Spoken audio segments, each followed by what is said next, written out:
Хочу давать совет пока действующему президенту Зеленскому, пока он не стал экс-президентом Украины.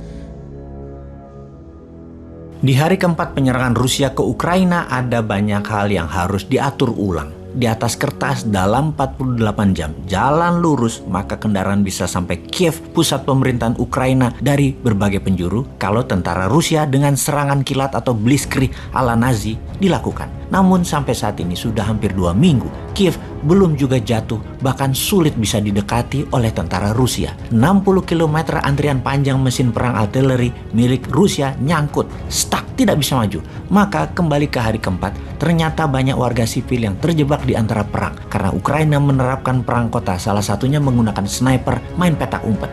Rusia di dalam penginvasian tentunya tidak ingin adanya kemarahan warga sipil karena akan sulit mengelolanya nanti ketika pemimpin boneka diletakkan sebagai presiden Ukraina menggantikan Volodymyr Zelensky. Maka diturunkanlah tentara Chechnya, sebuah wilayah Federasi Rusia yang dianeksasi tahun 1994 tersebut, yang tentaranya patuh pada Moskow, sangat terlatih dan loyal. Apa yang dilakukan Putin untuk menarik rakyat dengan pasukan Chechnya tersebut? Ada 12.000 tentara Chechnya di bawah pimpinan Ramzan Kadyrov yang masuk ke Ukraina atas perintah Putin.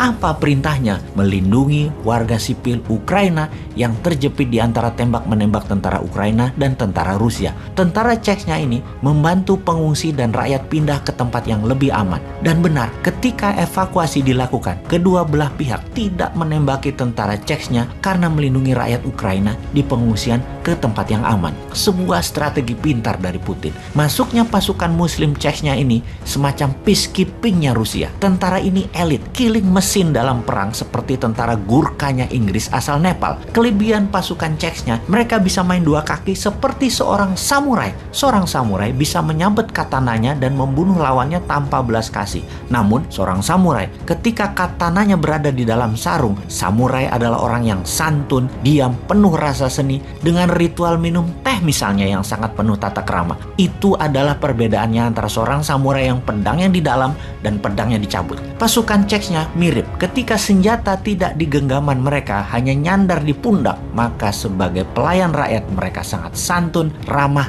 dan melayani. Selain melayani rakyat Ukraina, posisi mereka menjaga gedung-gedung amunisi Ukraina yang dikuasai Rusia sebagai base camp. Namun tetap tugas utamanya melindungi sivilian. Lalu, kita semua tahu bahwa misionaris tentara swasta sebanyak 16.000 orang lebih sudah masuk ke Ukraina, membantu 500.000 tentara dan polisi Ukraina, ditambah warga sipil yang dipersenjatai armor perang lebih dari 100.000 orang. Tentara Rusia masuk dengan 200.000 tentara. Sementara 30%-nya mengurusi logistik. Secara jumlah, sungguhnya mereka outnumber atau kalah jumlah dengan tentara Ukraina dan pejuang Ukraina. Dan ini terlihat strategi Rusia mulai melakukan. Karena hal ini terlihat strategi Rusia berubah, mulai melakukan strategi bumi hangus. Ukraina semakin lama tidak tunduk dengan Rusia, Ukraina disyriahkan, diratakan. Strategi Ukraina yang melakukan serangan satuan insurgency style of war tidak bisa tidak dilawan insurgency. Sniper dilawan sniper, gerilya dilawan gerilya. Dengan itu,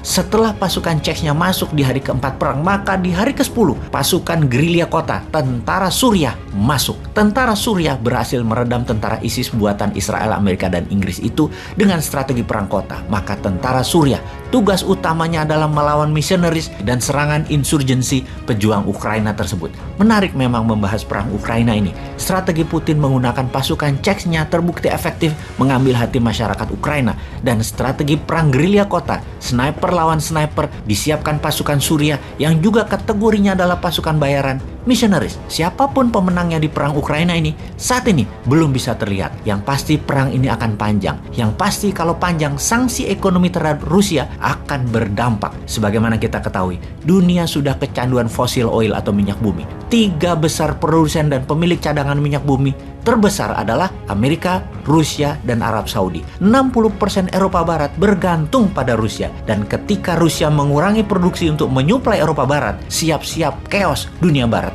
Perang dunia ketiga kah akhirnya?